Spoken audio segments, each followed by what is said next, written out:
Magandang umaga. Bale, alas 7 na ng umaga at wala naman tayong mga gagawin ngayon. So, naisip ko, i-share kung ano yung mga ginagawa natin araw-araw. So, tara. Hello!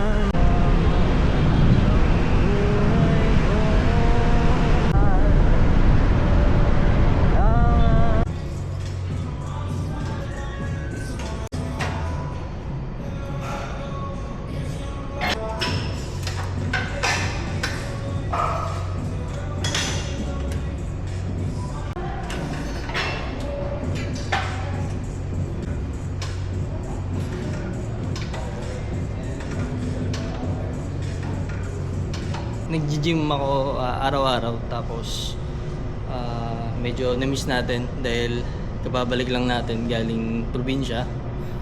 At usually chest talaga ako lagi every Monday. So dahil ngayon is Tuesday, back na tayo. So hindi ako nakapag-chest kahapon, pero gusto ko siyang sundutan kahit konti. Tara.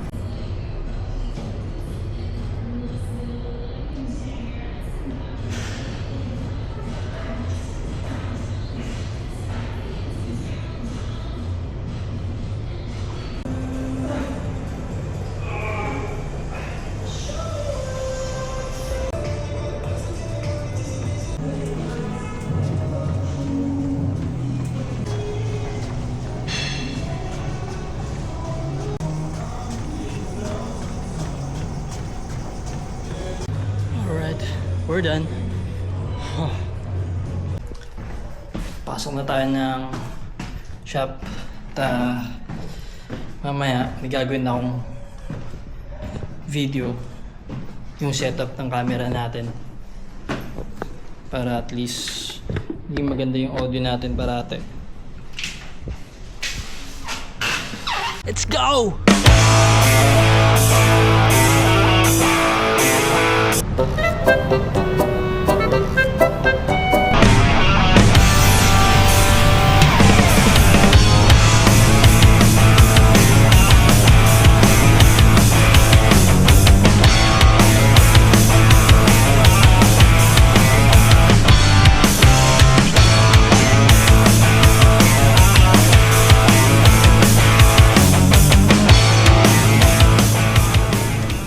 Nandito ako sa tapat ng office nila Trisha.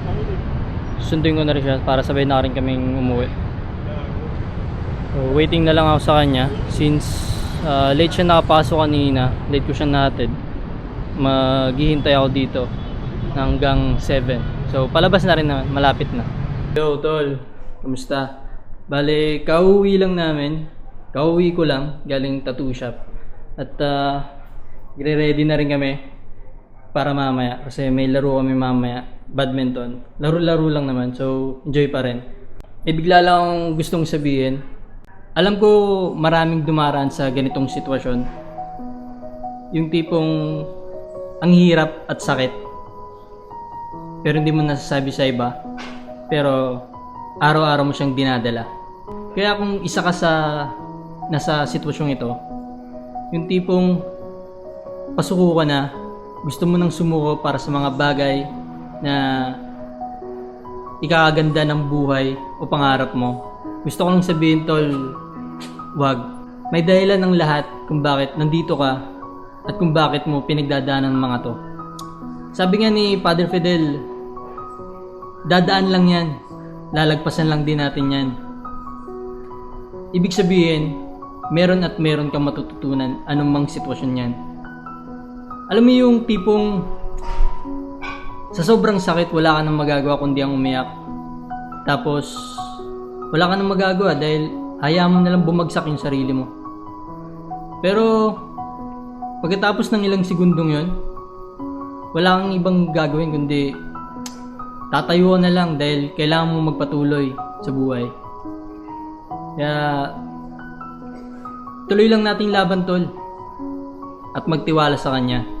Isang maigpit na yakap para sa mga labang hindi natin nakukwento, mga labang ikaw at ako at ang Diyos lang ang nakakaalam. Tuloy lang, tol. Tuloy lang.